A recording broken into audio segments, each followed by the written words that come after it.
نحمدہ ونصلی علی رسولہ الکریم۔ قال الامام حجۃ الاسلام شاہ ولی اللہ دہلوی مقدمہ ثانیہ کہ اگر حضرت صلی اللہ علیہ وسلم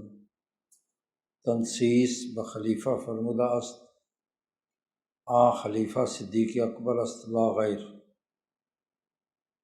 ثم عمر بعدہ ثم عثمان بعد عمر۔ شاہ صاحب نے اس 7ویں فصل کے دوسرے مقصد میں دو مقدمات کے ذریعے سے عقلی دلائل قائم کیے ہیں خلفائے راشدین کی حقانیت اور ان کی حکومت کے حوالے سے۔ پہلے مقدمے میں 5 دلیلیں عقلی طور پر اس حوالے سے دی ہیں کہ جب حضور صلی اللہ علیہ وسلم نے فتن سے متعلق احادیث، فن معرفت الصحابہ سے متعلق احادیث، فن مغازی وغیرہ علم کا تحقیق و تجزیہ کیا جائے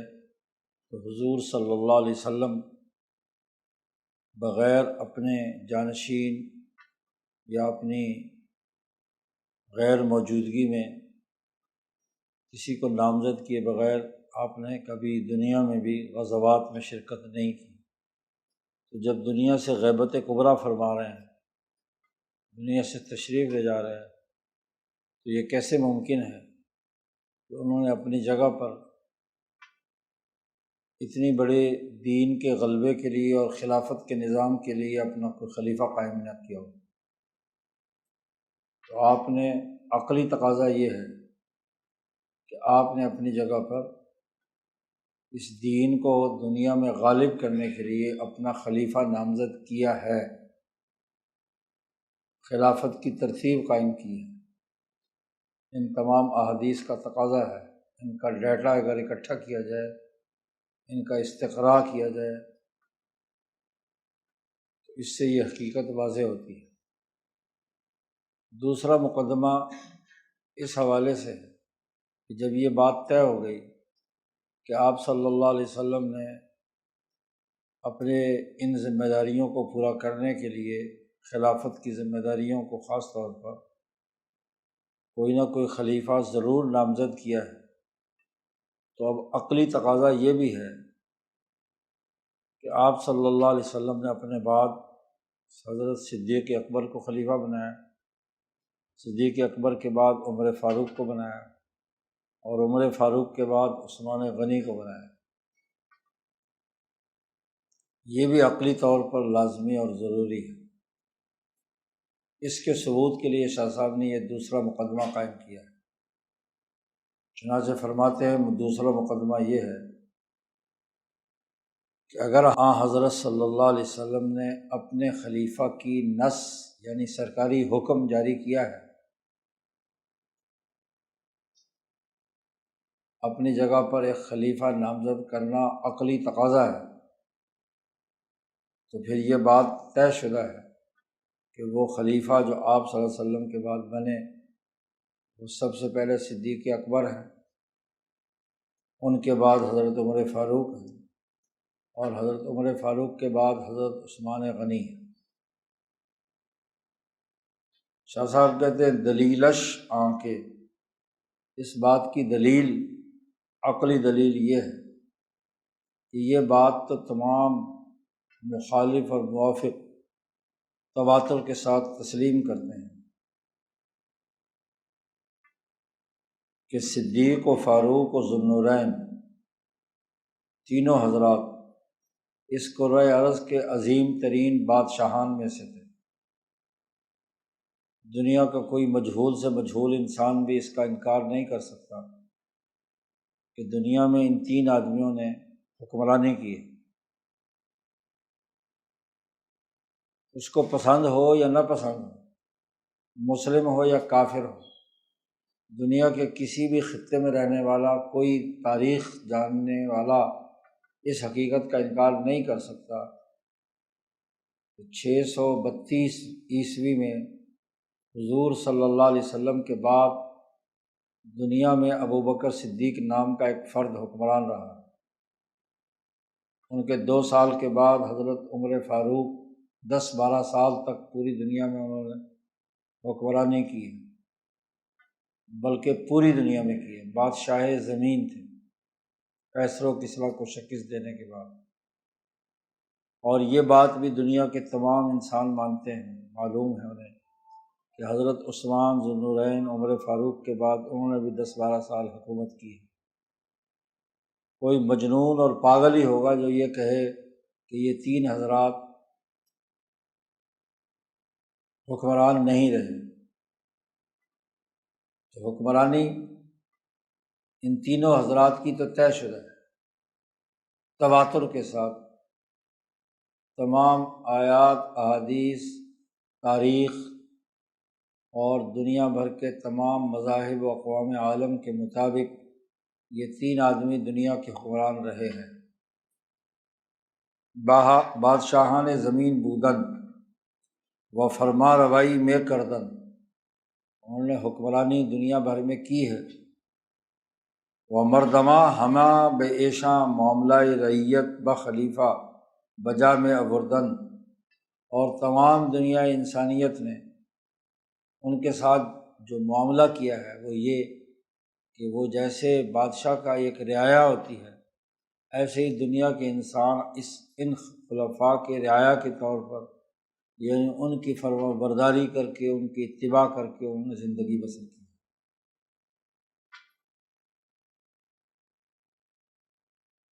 اور وہ تمام لوگ ان کو یا خلیفۃ رسول اللہ یا امیر المومنین کہہ کر بلاتے رہے۔ جس نے بھی ان کے ساتھ کوئی خط و کتابت کی ہے دنیا کے حکمرانوں نے یا عوام نے، تو ابو بکر صدیق کو خلیفۃ رسول اللہ اور حضرت عمر فاروق اور عثمان غنی کو امیر المومنین کے لقب سے یاد کرتے رہے۔ شاہ صاحب فرماتے ہیں این قدر را خود موافق و مخالف ہما میں دارن، یہ بات کسی کو حضرت صدیق اکبر کی خلافت پسند ہے یا نہیں پسند ہے، موافق ہے یا مخالف، تمام لوگ یہ بات جانتے ہیں۔ پس یک جز خلافت کے فرما روائی است، ایشارہ ثابت شد نہ غیر ایشا۔ یہ جو 622 عیسوی سے لے کر حضرت عثمان غنی کی شہادت تک 36 ہجری تک یہ جو پورا کا پورا جو دورانیہ ہے، 2 سال ابو بکر کے، 24-25 سال کا دورانیہ ہے، اس دورانیہ میں ان کے علاوہ دنیا کا کوئی حکمران نہیں تھا، یہ بات بھی طے شدہ ہے،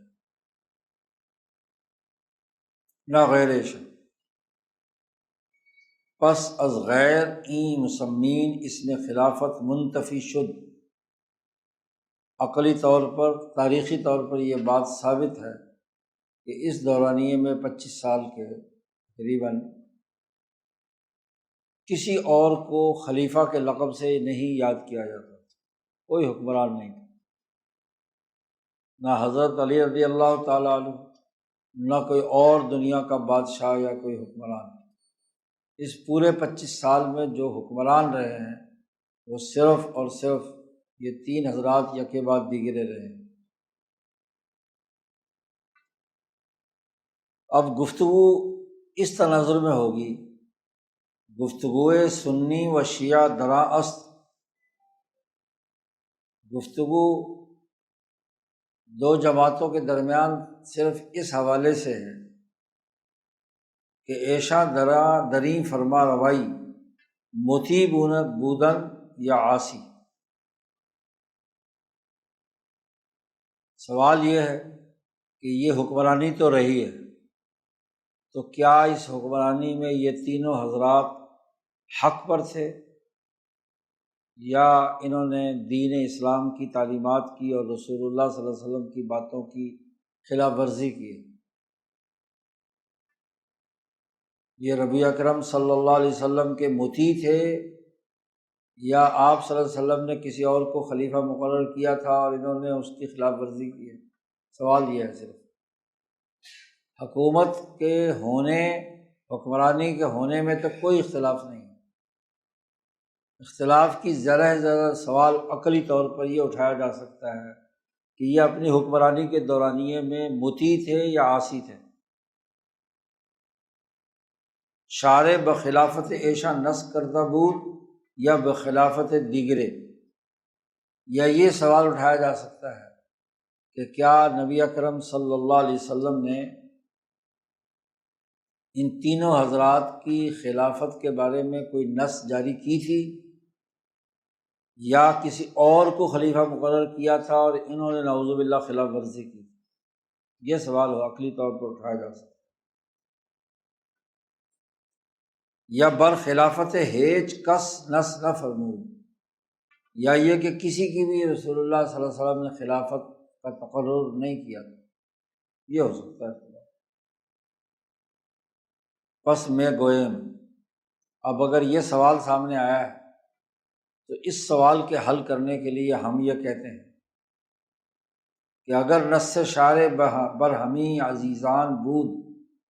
و ایشا موافق آن نص خلیفہ شدن فبہا، اب یہ جو ہم نے سوال کی شقیں بنائی ہیں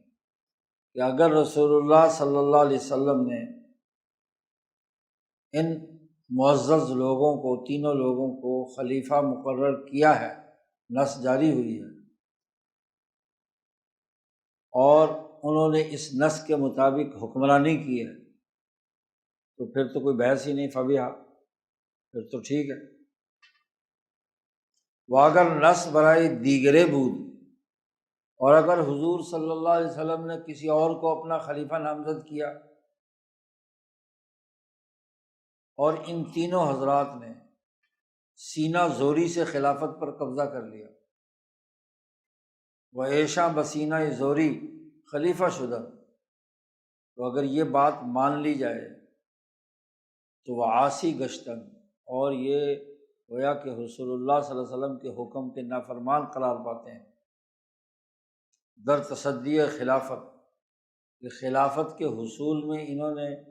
رسول اللہ صلی اللہ علیہ وسلم کے نعوذ باللہ حکم کی خلاف ورزی کی ہے۔ انہوں نے تو کسی اور کو اپنا مولا بنایا تھا، اور انہوں نے کیا ہے، زبردستی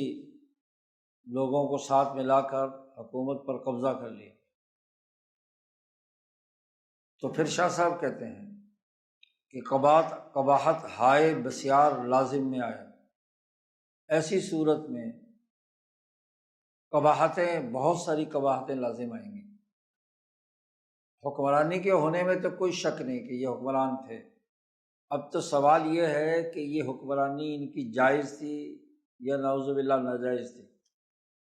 اگر یہ ناجائز ہو تو پھر قباحتیں، بہت ساری قباحتیں لازم آئیں گی۔ 7 قباحتیں شاہ صاحب نے آگے بیان کی ہیں کہ یہ 7 قباحتیں ضرور لازم آئیں گی ان کی حکمرانی پر، اگر ہم یہ سمجھیں کہ ان تینوں حضرات نے زبردستی حکومت اور خلافت پر قبضہ کیا ہے۔ سب سے پہلی جو خرابی ہے وہ یہ کہ تدلیس در کلام رب العزت جل وعلا و کلام افضل الصلوات و تسلیمات۔ سب سے پہلی بات تو یہ ہے کہ اللہ تبارک و تعالیٰ کے کلام میں، قرآن حکیم میں 10 آیات کے اندر تدلیس لازم آئے گی۔ تدلیس کہتے ہیں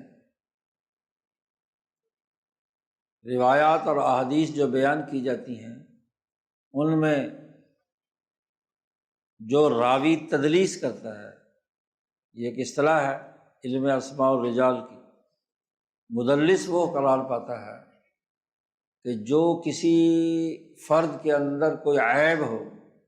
کوئی خرابی کی بات ہو، برائی موجود ہو،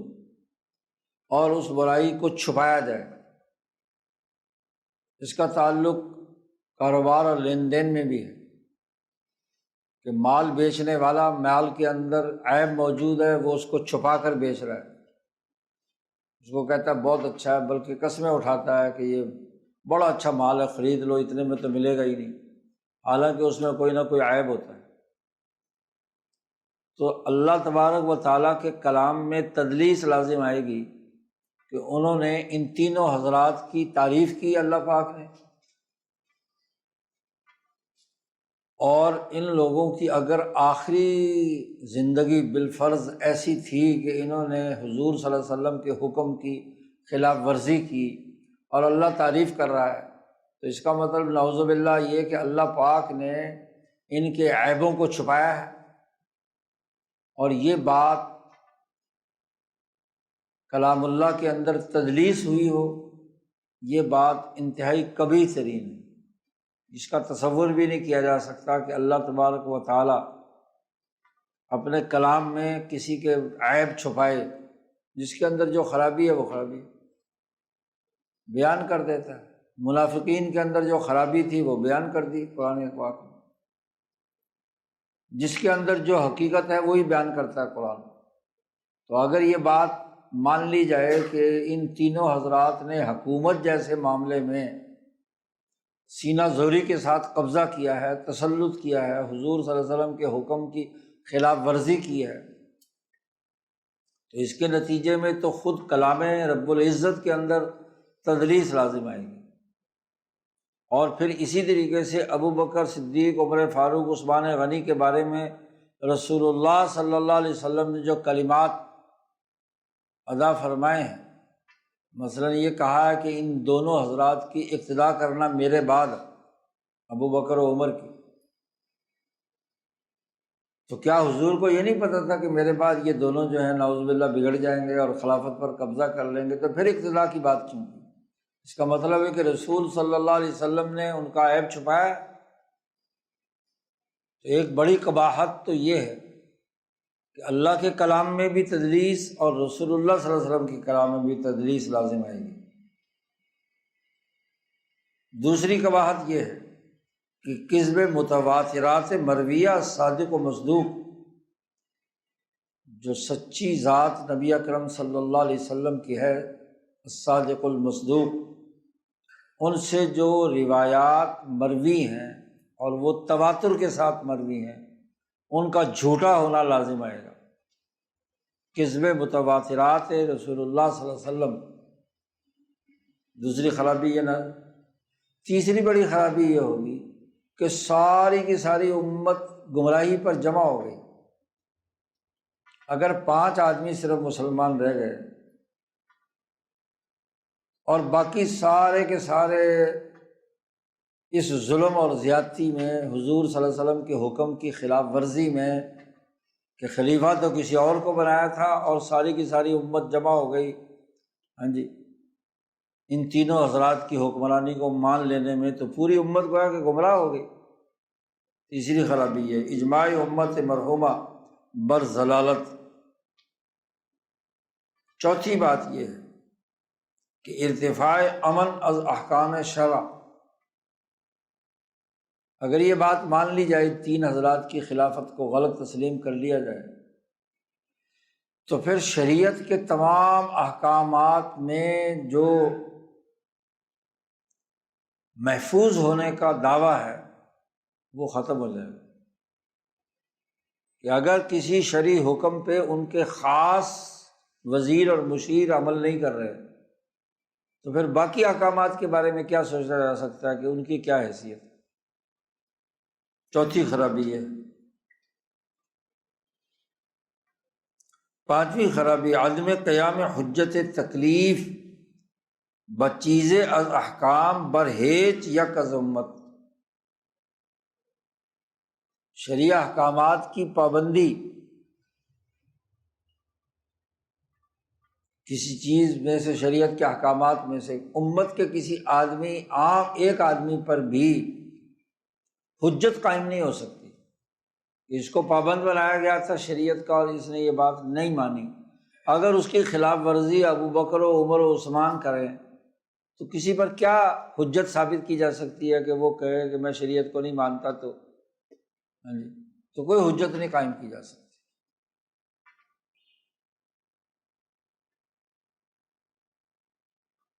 چھٹی خرابی یہ ہے کہ مخالفت حکم عقل صرح، خالص جو عقل ہے اس کے حکم کی مخالفت لازم آتی ہے۔ ایسے کیسے ہو سکتا ہے کہ عقلی طور پر ایک حکیم دانا نے اپنے جگہ پر اپنا جانشین مقرر کیا ہو اور وہ نعوذ باللہ کیا ہے ان کے حکم کی خلاف ورزی کرتا ہو؟ پھر اگر یہ دورانیہ جو ہے، اگر اس کو انسانی تاریخ سے نکال دیا جائے، حضور صلی اللہ علیہ وسلم کے بعد کے 25 سالہ دور، تو پھر تو اس پورے دورانیے میں جتنے بھی قوانین، احکامات یا کامیابیاں کیسر و کسریٰ کے خلاف ہوئی ہیں، مرتدین کا مقابلہ کیا گیا ہے، پورے سسٹم اور نظام بنائے گئے ہیں، تو آپ سارے کے اوپر پانی پھیر رہے ہیں کہ وہ تمام کام جو ہے وہ بالکل ہی کیا ہے، کوئی حیثیت نہیں رکھتے۔ اور ساتویں خرابی یہ ہے کہ تناقض در مقصود شارع، رسول اللہ صلی اللہ علیہ وسلم کا جو مقصد یا اللہ تعالیٰ کا جو مقصد تھا اس میں تناقض اور تضادات پائے جاتے ہیں کہ ایک طرف تو اللہ اور اس کا رسول ان کی رضامندی کی اور ان کی کامیابی کی اور ان کے جنت میں داخل ہونے کی خوشخبری سنا رہا ہے، اور ادھر سے کیا ہے، یہ لوگ ایسے نعوذ باللہ قرار پاتے ہیں کہ انہوں نے کسی دوسرے کی حکومت تھی اور وہ حکومت چھین کر خود قبضہ کر لیا۔ تو یہ 7 بڑی خرابیاں لازم آتی ہیں۔ اگر تو نص کے مطابق یہ خلیفہ ہیں تو پھر تو یہ کوئی خرابی لازم نہیں آئے گی، اور اگر ان کے بارے میں یہ کہا جائے کہ یہ ریاست اور حکومت کے غاصب ہیں اور خلافت پر انہوں نے زبردستی اور سینہ زوری سے قبضہ کیا ہے، تو یہ 7 خرابیاں لازم آئیں گی، اور عقلی طور پر یہ خرابیاں لازم آنا محال ہے۔ پھر تو شریعت ہی کچھ نہ ہوئی، دین کیا ہوا، اس کو اسلام تو نہیں کہیں گے، وہ تو ویسے ہی کوئی ایک ڈھکوسل بن گیا۔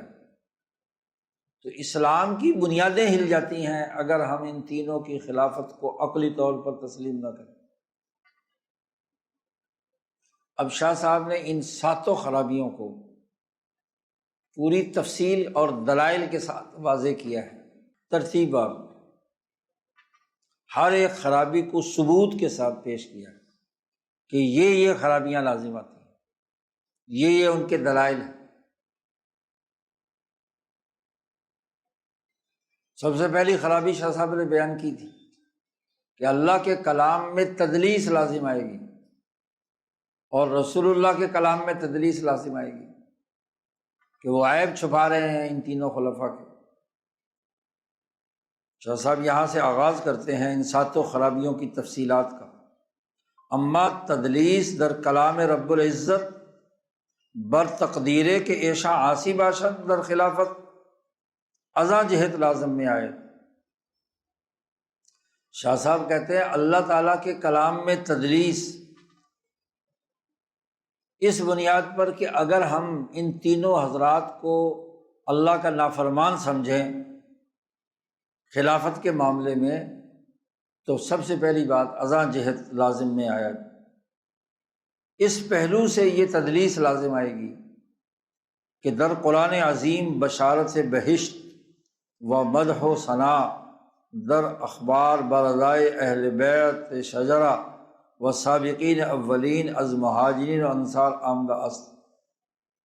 قرآن حکیم نے بہشت کی خوشخبری سنائی ہے، تعریف اور ثنا کی ہے، اور اپنی رضا کی خبر دی ہے ان تمام اہل بیت سے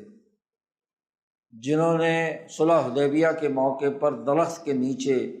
رسول اللہ صلی اللہ علیہ وسلم کے ہاتھ پر بیعت کی تھی، اور وہ سابقین اولین جو مہاجرین و انصار، مثلا اللہ پاک نے فرمایا تھا لقد رضی اللہ عن المؤمنین اذ یبایعونک تحت الشجرہ، کہ اللہ مومنین سے راضی ہو گیا کہ جب انہوں نے اے رسول صلی اللہ علیہ وسلم آپ کے ہاتھ پر درخت کے نیچے بیعت کی تھی۔ فعلم ما فی قلوبہم، اللہ نے جان لیا ان کے دلوں میں جو چیز ہے، ان کے دل کی حالت اللہ جانتا ہے، اس لیے اللہ تعالیٰ ان سے راضی ہے۔ فَأَنزَلَ السَّكِينَةَ عَلَيْهِمْ، بس اللہ تعالیٰ نے ان کے دلوں پر سکینہ نازل کی ہے۔ وَأَثَابَهُمْ فَتْحًا قَرِيبًا، اللہ راضی ہو چکا ہے، ان کے دلوں کی حالت جانتا ہے، ان پر اطمینان و سکون کی کیفیت نازل کی ہے، اور انہیں عنقریب فتح دے گا۔ یہی نہیں، وَمَغَانِمَ كَثِيرَةً تَأْخُذُونَهَا، اور انہیں مال غنیمت بھی بہت کثرت سے انہیں ملے گا، یعنی دنیا کی کامیابی میں۔ وَكَانَ اللَّهُ عَزِيزًا حَكِيمًا۔ اب یہ آیت اہل بیت رضوان کے بارے میں نازل ہوئی ہے، اور اس میں اللہ نے کہا ہے فَعَلِمَ مَا فِي قُلُوبِهِمْ، اور اللہ ان سے راضی ہو گیا۔ اور شیخین ابو بکر و عمر ازاں جملہ ان تمام جنہوں نے بیعت کرنے والے تھے، یہ دو حضرات بھی ان بیعت کرنے والوں میں سے تھے۔ اور بیعت کس کے لیے کی تھی، کس وجہ سے کی تھی؟ اور وہ عثمان ذو النورین تھے۔ جب حضرت عثمان کو سفیر بنا کر اہل مکہ کی طرف بھیجا تھا، اور جب پتہ چلا کہ مکہ والوں نے غالباً حضرت عثمان کو شہید کر دیا، تو ان کی وجہ سے مکے والوں سے جنگ لڑنے پر بیعت ہو رہی ہے نا، موت پر بیعت ہو رہی ہے۔ ایک آدمی جس کی وجہ سے بیعت ہو رہی ہے، اور دو آدمیوں نے براہ راست بیعت کی ہے، بلکہ بیعت کے وقت رسول اللہ صلی اللہ علیہ وسلم نے اپنا ہاتھ دوسرے ہاتھ پر رکھ کر کہا کہ یہ عثمان کا ہاتھ ہے، گویا کہ عثمان نے بھی بیعت کر لی۔ تو کیا رسول اللہ کو نہیں پتہ تھا ان تینوں کی حالت کا، کہ یہ بعد میں میری حکم کی خلاف ورزی کر کے حکومت پر قبضہ کر لیں گے؟ اللہ کو ان کی نعوذ باللہ اس خرابی کا نہیں پتہ تھا؟ فَعَلِمَ مَا فِي قُلُوبِهِمْ، اللہ ان کے قلوب کو جانتا ہے۔ تو اگر ہم یہ تسلیم کریں کہ ان کی حکومت نعوذ باللہ ناجائز تھی، غلط تھی، تو پھر تو اس آیت میں اللہ پر الزام لگا رہے ہیں کہ اللہ یہ جو بات کہہ رہے ہیں کہ اللہ ان کی حالت کو جانتا ہے، اس کا علم ہے ان کے دلوں کا، اللہ ان سے راضی ہو چکا ہے، اللہ نے ان پر اطمینان و سکون نازل کیا ہے، تو اس کا مطلب نعوذ باللہ ان کے دلوں کی حالت تو خراب تھی کہ بعد میں ان کی نیت نعوذ باللہ بگڑ گئی کہ حضور کے حکم کی خلاف ورزی کرتے ہوئے خلیفہ بن بیٹھے۔ تو یہ تو اللہ پر بہت بڑا الزام ہے۔ اگر ایشا غاصب و جابر میں بودن، پس اگر یہ تینوں حضرات غاصب اور جابر تھے حکومت حاصل کرنے میں، تو تدلیس عظیم باشد، تو یہ اللہ پر بہت بڑی تدلیس ہے کہ اللہ نے بات ان کی چھپا دی غلط، اور اللہ تعالیٰ غیب جانتا ہے۔ وہ خدائے تعالیٰ از تدلیس منزہ است، اور اللہ تبارک و تعالیٰ اس طرح کی تدلیس سے بالکل پاک صاف ہے۔ ایسا نہیں ہو سکتا کہ کسی کے اندر کوئی خرابی ہو اور اللہ بیان ہی نہ کرے۔ تو یہ ماننا پڑے گا کہ ان کے بارے میں یہ تصور کرنا کہ یہ غاصب اور جابر تھے بالکل غلط ہے۔ وغیر شیخین از دو حالت بیرون نیستن، پھر یہ جتنے 1500 آدمی بیعت کرنے والے ہیں، ان میں دو تو یہ حضرات تھے، ابو بکر و عمر، اور جو باقی 1498 لوگ تھے غیر شیخین، ابو بکر و عمر کے علاوہ باقی افراد جو ہیں، عقلی طور پر ان کو وہ بھی دو حالتوں میں سے کسی ایک حالت میں ہیں،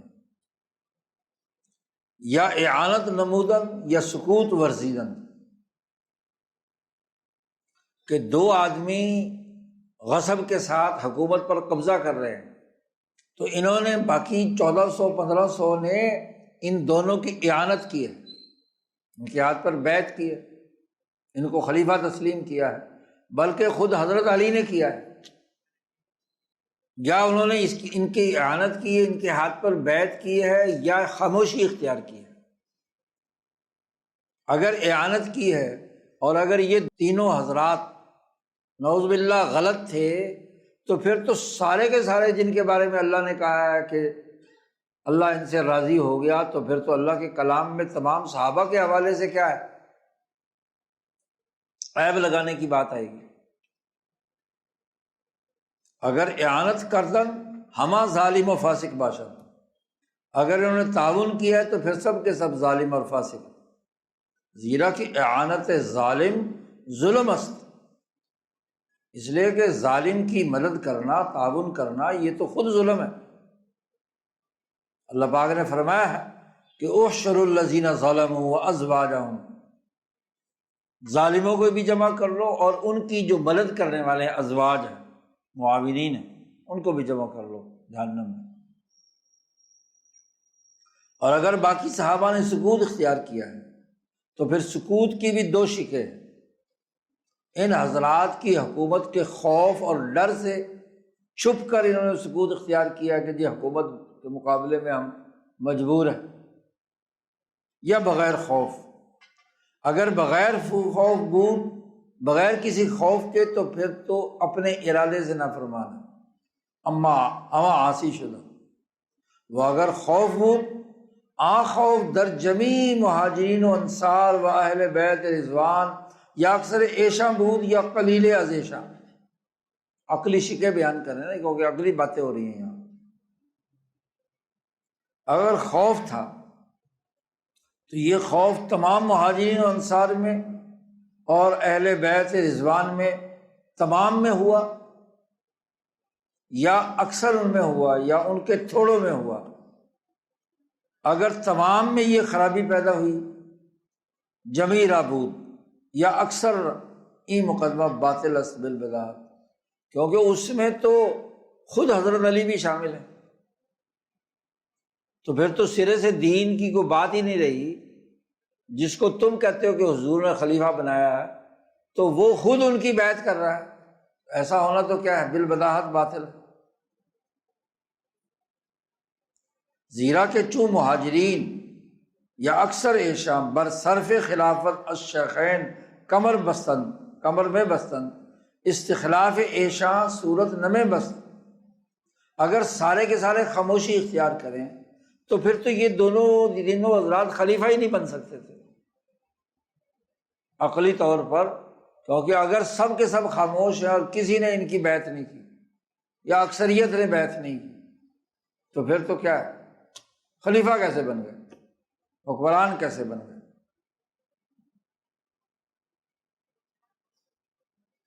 و شیخین را بجز مہاجرین و انصار ناصر نبود، اور شیخین کے لیے سوائے مہاجرین اور انصار کے کوئی اور مددگار نہ ہو۔ و اگر عقل را خوف لاحق شدہ بود اکثر عاصی شدہ، اور اگر اقلیت کو خوف لاحق ہے تو پھر اکثر نافرمان ہوئے نا، کہ وہ قلیل لوگوں کو ڈرا رہے ہیں، دھمکا رہے ہیں بإخافت عقل، ان قلیل لوگوں کو ڈرانے یا دھمکانے کی وجہ سے۔ تو پھر یہ جو اس آیت میں بشارت دی گئی ہے کہ لقد رضی اللہ عن المؤمنین، تو یہ جملہ تو سوائے مذاق کے اور کچھ نہیں رہ جاتا، کیونکہ جو بیعت کرنے والے 1500 کے 1500 نعوذ باللہ وہی سارے کے سارے کیا ہے، ظالم اور جابر بن گئے، تو پھر یہ مذاق ہے نا، اللہ مذاق کرتا ہے لوگوں سے کہ اللہ تعالیٰ ایسے نافرمانوں کے بارے میں کہے کہ رضی اللہ عنہم، اللہ ان سے راضی ہو گیا، سوائے مذاق کے اور کچھ نہیں ہوگا۔ لہٰذا اللہ کے کلام میں یہ تدلیس اس پہلو سے لازم آئے گی، اس آیت کے مطابق، کہ یہ آیت جو ہے وہ ان حضرات کی سے رضامندی کا اعلان کر رہی ہے، ان کے دلوں کی حالت کو جاننے کا اللہ تعالیٰ فرما رہے ہیں اس آیت میں۔ اس کا مطلب یہ ہے کہ اللہ کے کلام میں تدلیس ہے، اور یہ تدلیس بہت بڑی قباحت ہے، اور اللہ پاک اس تدلیس سے پاک صاف۔ ایسا نہیں ہو سکتا کہ اللہ تعالیٰ اس طرح کا مذاق کرے لوگوں کے ساتھ۔ لہٰذا بات غلط ہو سکتی ہے کہ جو یہ دعویٰ ہے کہ یہ تینوں حضرات جو ہیں وہ غاصب تھے اور ظالم تھے اور انہوں نے قبضہ کر لیا۔ ایک تو اس پہلو سے تدلیس لازم آئی، دوسرا پہلو وَأَذَا جہت، اور اس پہلو سے بھی تدلیس لازم آتی ہے کہ اگر صدیق اکبر در خلافت خود جابر و غاصب میں بود، اگر صدیق اکبر کے بارے میں یہ دعویٰ کیا جائے کہ وہ اس حکومت کے قائم ہونے اور خلافت میں ظالم و جابر تھے، غاصب تھے، تو در حق کے او آیات داللہ بر کمال مدح و ثنا و مبشرہ بدخول جنت نازل نمے شد، ان کے بارے میں ایسی آیات جو دلالت کرتی ہیں اور حضرت ابوبکر صدیق کی تعریف، مدح و ثنا اور جنت میں داخل ہونے کی بشارت پر مشتمل ہے، نازل نہ ہوتی۔ لیکن بہت سی آیات ابوبکر صدیق رضی اللہ تعالیٰ عنہ کی تعریف اور ان کی جنت میں داخل ہونے کی خوشخبری سے متعلق نازل ہوئی ہیں۔ ان آیات سے ثابت ہوتا ہے کہ پس خلافت او حق است، ابوبکر صدیق کی خلافت بالکل برحق صحیح ہے۔ اما ملازمت پس ازاں جہت کہ مدح و ثنائے شخص کہ مبدأ فساد عام شود تدلیس است، یہ تدلیس کا لزوم، ملازمت تدلیس اس پہلو سے ہے کہ وہ آدمی جو فساد عام کی ابتدا کرنے والا ہے، اس کی تعریف اور اس کی مدح و ثنا کرنا، یہی تو تدلیس ہے۔ بھائی خلافت حضور صلی اللہ علیہ وسلم کے بعد خلافت پر اگر بالفرض صدیق اکبر نے قبضہ کیا تو ان کی تعریف کرنا ہی تو کیا ہے، تدلیس ہے، اسی کو تدلیس کہتے ہیں۔ اور خدا دے تعالیٰ تدلیس سے بالکل پاک صاف ہے، منزہ ہے۔ پھر یہ بھی کہ ایسا آدمی جو گناہ کبیرہ کا مرتکب ہوتا ہو تو اسے بشارت دینا، یہ بھی تو تدلیس ہے نا۔ بشارت سے کسے کے مرتکب کبیرہ باشد وہ بغیر توبہ بمیرد، بغیر توبہ کے وہ مر جائے، تو کبیرہ گناہ کے مرتکب کے بارے میں اشاعرہ کا قول تو یہ ہے کہ قلیل الوقوع ہے،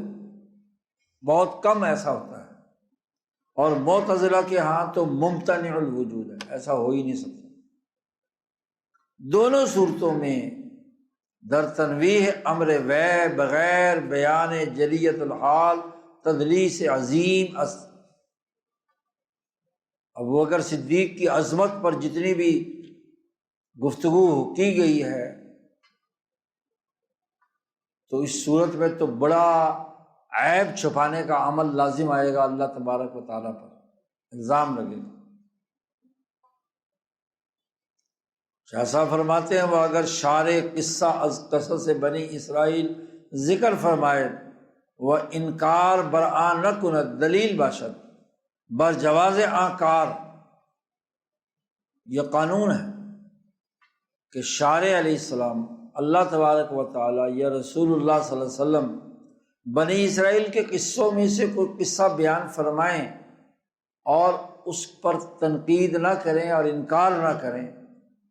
تو وہ خود دلیل بن جاتا ہے کہ یہ کام امت محمدیہ پر بھی کرنا لازم ہے۔ جب یہ قانون تو بر جواز آنکار از جہت آن کے تقریر او تدلیس است، ایسی صورت میں بھی ابوبکر صدیق کا تذکرہ کرے قرآن اور نعوذ باللہ ان کے اندر کوئی عیب تھا اور اس کو انہوں نے بیان نہیں کیا تو یہی تو تدلیس کہلائے گی۔ فَكَيْفَ ثَنَا و مدح و بشالت بہشت شخص را کہ در آخر عمر چنی کارہائے شنیہ از وے بظہور آید، اس آدمی کی کیسے مد و ثنا قرآن کر سکتا ہے اور بہشت میں داخل ہونے کا اعلان کر سکتا ہے کہ جو آخر عمر میں تمہارے خیال کے مطابق ایک برا کام انہوں نے کیا ہے۔ سبحانک ھذا بہتان عظیم، اللہ بہت پاک ہے، یہ بہت بڑا بہتان عظیم ہے، اللہ پر بھی، رسول اللہ پر بھی، اور ابو بکر صدیق پر بھی۔ اما بطلان لازم، بس ازاں جہت کہ جمع غفیر از مفسرین در آیات بسیار ذکر کردہ ان، یہ جو تدریس کے لازم ہونے کا بطلان ہے، اس کا باطل ہونا ہے، وہ اس پہلو سے ہے کہ مفسرین کی ایک بڑی عظیم جماعت آیات کی تفسیر، بہت سی آیات کی تفسیر میں یہ بات ذکر کرتے ہیں کہ یہ آیت ابو بکر صدیق کے بارے میں نازل ہوئی۔ تفسیر کی کتابیں اٹھا کر دیکھ لیجیے، آیات کی تشریح کرتے وقت بہت سے مفسرین یہ بات کہتے ہیں کہ در حق صدیق اکبر نازل شدہ کہ یہ آیت صدیق اکبر کے بارے میں نازل ہوئی۔ وَإِن روایات طرق بسیار دارد، اور ان روایات کے بہت سے طرق ہیں، بہت سی سندوں سے، بحیثیت کے نزدیک اجتماع یقین بامر مشترک حاصل شود، اگر سارے روایات کے طرق کو جمع کیا جائے تو اس سے یقینی امر مشترک کا جمع ہونا لازم آتا ہے کہ ابو بکر صدیق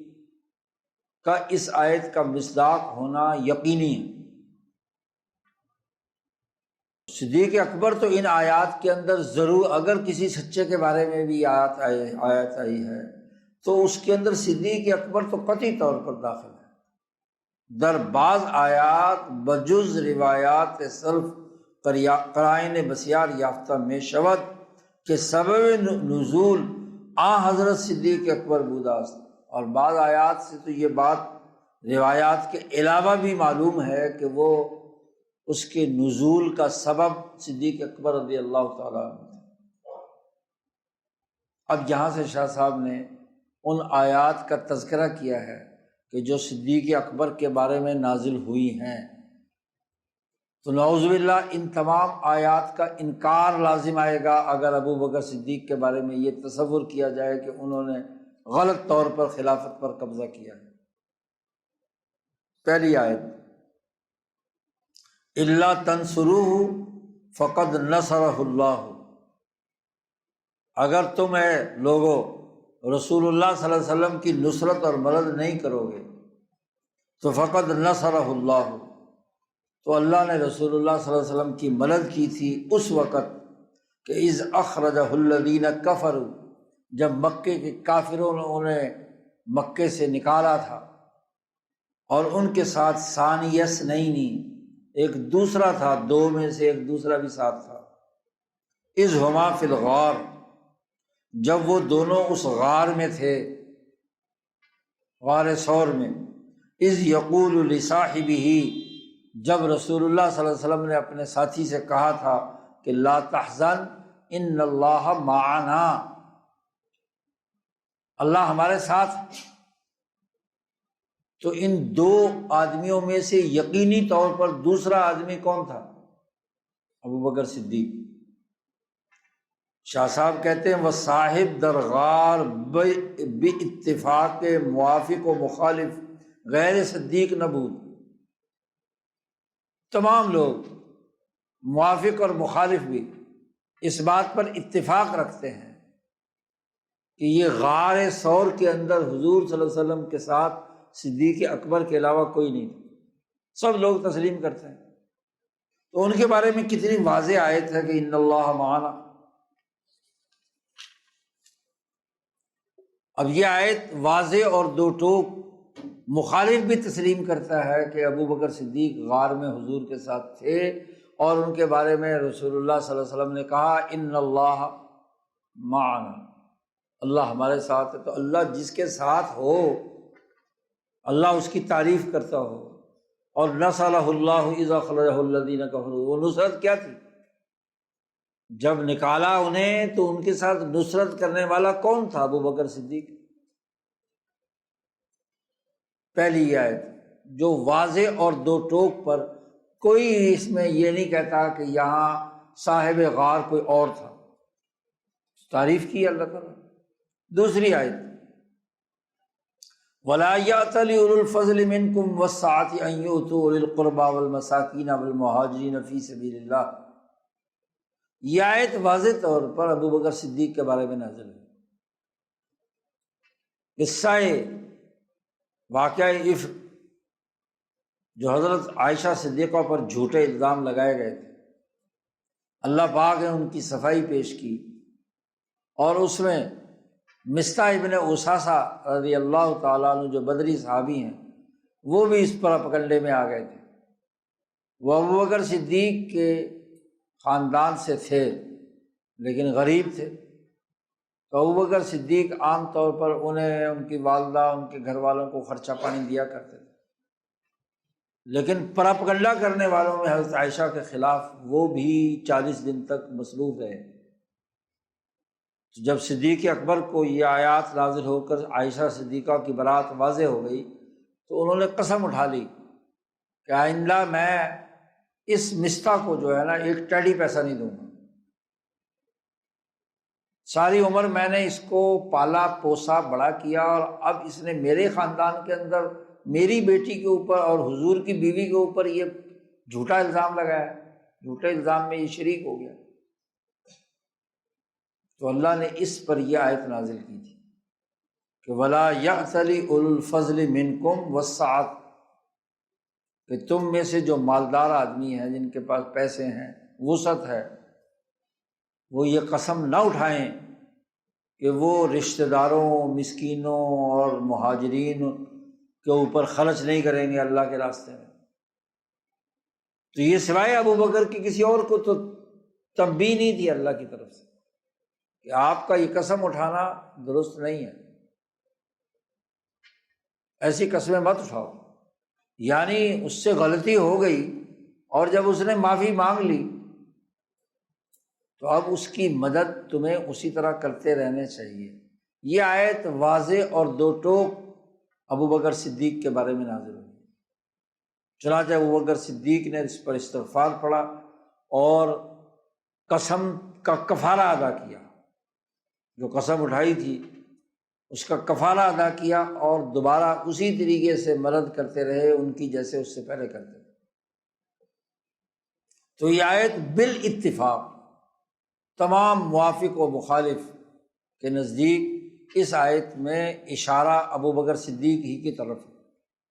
کوئی اس کے علاوہ تیسرا مطلب نہیں ہے، موافق اور مخالف سب مل کر۔ تیسری آیت جو ابو بکر صدیق کے بارے میں ہے، اللہ پاک نے قرآن میں فرمایا لا یستوی منکم من انفق من قبل الفتح وقاتل، تم میں سے کوئی آدمی جو فتح مکہ سے پہلے جس نے مال خرچ کیا اور قتال کیا وہ، اور جو فتح مکہ کے بعد مسلمان ہو کر مال خرچ کیا اور لڑائی لڑی، دونوں برابر نہیں ہیں۔ سورۃ الحدید میں اللہ نے فرمایا، واحدی کہتے ہیں، وہ کہتے ہیں کلبی اس روایت میں محمد ابن فضل سے روایت کرتے ہیں کہ یہ آیت جو ہے نزلت فی ابی بکر، یہ آیت ابو بکر کے بارے میں نازل ہوئی، تدل علی ھذا، اس بات پر دلالت کرتی ہے کہ سب سے پہلے رسول اللہ صلی اللہ علیہ وسلم پر مال خرچ کرنے والے ابو بکر صدیق، انہ کان اول من انفق المال علی رسول اللہ صلی اللہ علیہ وسلم، سب سے پہلے آدمی وہ ہے۔ اس آیت کی مصداق سب سے پہلے ابو بکر ہے۔ وَأَوَّلُ مَنْ قَاتَلَ عَلَى الْإِسْلَامِ، اور ابو بکر ہی سب سے پہلے وہ آدمی ہیں جنہوں نے جہاد اور قتال میں حصہ لیا۔ تو جو آیت میں کہا گیا ہے کہ جس نے فتح مکہ سے پہلے قتال کیا ہے یا مال خرچ کیا ہے، اس کا پہلا مصداق ابو بکر صدیق ہے۔ حضرت عبداللہ بن مسعود رضی اللہ تعالیٰ عنہ فرماتے ہیں کہ اول من اظہر اسلامہ بسیفہ النبی صلی اللہ علیہ وسلم، جس نے اسلام کے غلبے کے لیے تلوار اٹھائی ان میں سب سے پہلے نبی ہیں اور ابو بکر ہیں۔ اور وقد شہد لہ النبی صلی اللہ علیہ وسلم، اور نبی اکرم صلی اللہ علیہ وسلم نے گواہی دی ابو بکر کے بارے میں کہ انہوں نے فتح مکہ سے پہلے اپنا مال خوب خرچ کیا فی احادیث کثیرہ۔ تو یہ تیسری آیت ہے جو ابو بکر صدیق رضی اللہ تعالیٰ عنہ کی شان میں نازل ہوئی۔ چوتھی آیت،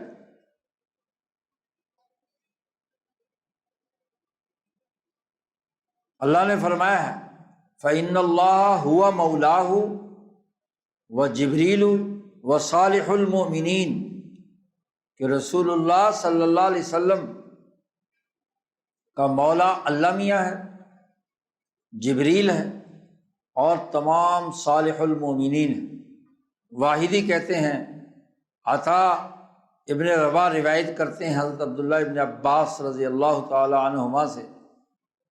تو فرماتے ہیں صالح المؤمنین کا مصداق یرید ابا بکر و عمر، اس سے مراد ابو بکر اور عمر ہیں، جو والیان للنبی صلی اللہ علیہ وسلم علی من عاداہ و ینصرانہ، یہ دونوں حضرات جو رسول اللہ کے دشمن ہیں صلی اللہ علیہ وسلم، ان کے مقابلے میں آپ کی مدد کرنے والے ہیں اور آپ کے مولا ہیں۔ اللہ بھی مولا ہے، جبریل بھی مولا ہے اور صالح المومنین بھی مولا ہے۔ عبداللہ ابن مسعود روایت کرتے ہیں نبی اکرم صلی اللہ علیہ وسلم سے کہ صالح المومنین جو قرآن نے یہاں کہا ہے، اس صالح المومنین سے مراد ابو بکر و عمر۔ پانچویں آیت جو ابو بکر صدیق کی مدح و ثنا کر رہی ہے، وَوَصَّيْنَا الْإِنسَانَ بِوَالِدَيْهِ إِحْسَانًا حَمَلَتْهُ أُمُّهُ كُرْهًا وَوَضَعَتْهُ كُرْهًا، ہم نے انسان کو وصیت کی ہے، حکم دیا ہے کہ اپنے والدین کے ساتھ وہ حسن سلوک سے پیش آئے۔ اس انسان سے مراد سب سے پہلے ابو بکر صدیق۔ اس کی دلیل اس پوری آیت کو پڑھو تو شاہ صاحب نے اس کی تشریح کی ہے۔ حاملتہ امہ، اس کو اس کی ماں نے اٹھایا تکلیف میں، 9 مہینے اپنے پیٹ میں اٹھایا، اور ووضعتہ کرہا، اور جب اسے پیدا کیا تو تکلیف میں پیدا کیا۔ وحملہ وفصالہ 30 شہرا، اور اس انسان کو کا حمل اور اس کے دودھ پلانے کا جو پورا زمانہ ملا کر وہ 30 شہرا 30 مہینے، حتیٰ اذا بلغ اشدہ، یہاں تک کہ جب وہ جوانی کو پہنچ گیا، وہ الانسان، وبلغ 40 سنۃ، اور 40 سال کی عمر کو پہنچ گیا، تو اس نے اللہ سے یہ دعا مانگی، اس انسان نے، رب اوزعنی ان اشکر نعمتک التی انعمت علی، اے پروردگار مجھے ہمیشگی عطا فرما کہ میں شکر ادا کروں تیری ان نعمتوں کا جو تو نے مجھ پر نعمت کی، وعلی والدی، اور میرے والدین پر نعمت عطا کی، وان اعمل صالحا ترضاہ، اور یہ کہ میں اچھے ایسے عمل کروں صالح کہ جس سے اے اللہ تو راضی ہو جائے، اور وَأَصْلِحْ لِي فِي ذُرِّيَّتِي، اور میری اولاد کو بھی کیا ہے درست کر دے، اس میں بھی صلاحیت پیدا کر دے۔ انی تبت الیک وانی من المسلمین، یہ اس الانسان کی دعا ہے۔ واحدی کہتے ہیں، مقاتل نے کہا، عطا کلبی نے کہا ابن عباس سے کہ یہ آیت نازل ہوئی ہے ابو بکر صدیق رضی اللہ تعالیٰ عنہ کے بارے میں۔ مفسر قرآن، ترجمان القرآن ہے ابن عباس، وہ کہتے ہیں یہ آیت ابو بکر صدیق کے بارے میں نازل ہوئی۔ وَكَانَ حَمْلُهُ وَفِصَالُهُ عَلَى هَذَا الْقَدْرِ، ابو بکر جب ماں کے پیٹ سے پیدا ہوئے تو ان کا حمل اور ان کا دودھ پینے کا زمانہ وہ 30 مہینے تھا، ھذا القدر۔ وَيَدُلُّ عَلَى صِحَّةِ ھذا، اور اس بات کی صحت پر اگلی بات دلیل ہے کہ حتیٰ اذا بلغ اشدہ الی آخر الآیت، کہ جب وہ جوانی کی منزل کو پہنچا یہاں سے لے کر آخری آیت تک، یہ سوائے ابو بکر صدیق کے کسی پر بھی فٹ نہیں بیٹھتی اس وقت جب یہ آیت نازل ہوئی تھی۔ بعد میں تو اور بہت سارے لوگ ہو سکتے ہیں، الانسان میں شامل۔ وقد علمنا، ہمیں یہ بات معلوم ہے کہ ان کثیرا من الناس من بلغ ھذا المبلغ لم یکن منہ ھذا القول وہو ما ذکر اللہ عنہ، بہت سارے لوگ ہیں جو اس جگہ مقام پر بعد میں پہنچے ہیں، لیکن جس وقت یہ آیت نازل ہوئی اس وقت سوائے ایک ابو بکر کے اور کوئی نہیں تھا۔ قال رب اوزعنی، آیت دلالت کرتی ہے، فدل انہ فی انسان بعینہ، یہ جو رب اوزعنی والی دعا ہے کہ مجھے ان اپنی نعمتوں کا شکر ادا کرنے کی ہمیشہ توفیق دے، یہ ابو بکر ہے رضی اللہ تعالیٰ عنہ۔ اور بالغ اشدہ کا مطلب عطا ابن ابی رباح کہتے ہیں کہ 18 سال کی عمر ہے۔ ابو بکر صدیق جب 18 سال کی عمر میں بالغ ہوئے تو وذالک انہ صاحب النبی صلی اللہ علیہ وسلم وہو ابن 18 سنۃ والنبی صلی اللہ علیہ وسلم 20 سنۃ فی تجارتہ الی الشام۔ ابو بکر صدیق رضی اللہ تعالیٰ عنہ جب 18 سال کی عمر کو پہنچے تھے اور حضور صلی اللہ علیہ وسلم 20 سال کی عمر مبارک تھی اس وقت، تو دونوں اکٹھے شام میں تجارت کے لیے گئے تھے۔ حضور صلی اللہ علیہ وسلم کے ساتھ ابو بکر صدیق کی دوستی 18 سال کی عمر میں ہوئی۔ یہ جو بالغ اشدہ ہوا ہے کہ وہ انسان جب جوانی کی عمر کو پہنچا، تو یہاں بالغ اشدہ سے مراد یہ ہے حضور صلی اللہ علیہ وسلم 20 سال کی عمر کے تھے، اور اس وقت سے لے کر شام میں تجارت کے لیے گئے تو فکان لا یفارقہ فی اسفارہ، کسی سفر میں بھی رسول اللہ صلی اللہ علیہ وسلم سے کبھی جدا نہیں ہوئے، جوانی سے ہی آپ صلی اللہ علیہ وسلم کے ساتھ رہے، یعنی قبل از نبوت بھی 22 سال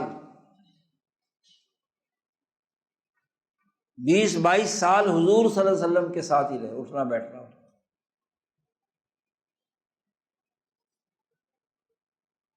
وہ حضور ہی آپ کی خدمت میں حاضر صبح شام۔ عائشہ صدیقہ فرماتی ہیں، بخاری میں روایت ہے کہ میرے والد گرامی ابو بکر اور حضور صلی اللہ علیہ وسلم کے ساتھ اتنا دوستانہ تعلق تھا کہ صبح شام یا حضور ہمارے گھر آتے تھے یا ابو بکر ان کے گھر جاتے۔ مکہ میں اگر ان دونوں کی دوستی جو ہے مشہور تھی، سفر میں بھی حضر میں بھی اکٹھے رہتے تھے۔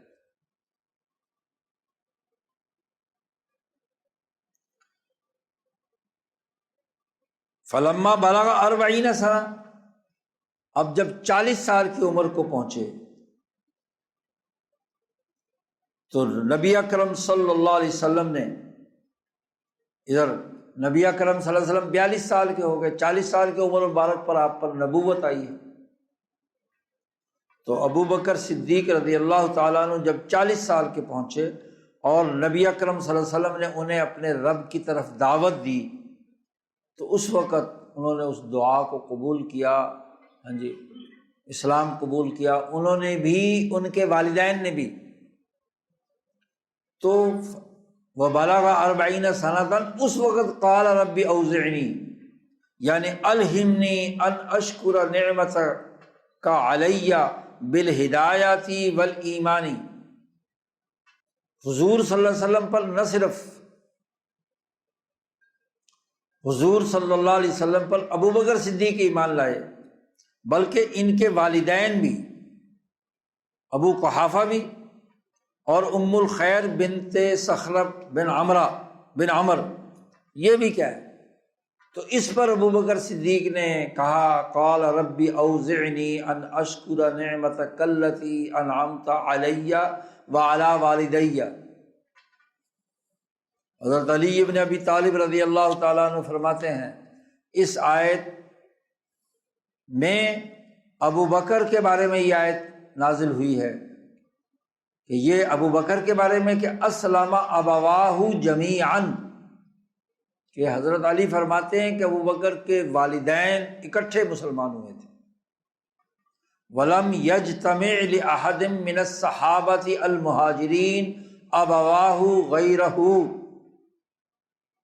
علی فرماتے ہیں کہ کسی مہاجر صحابی کے والدین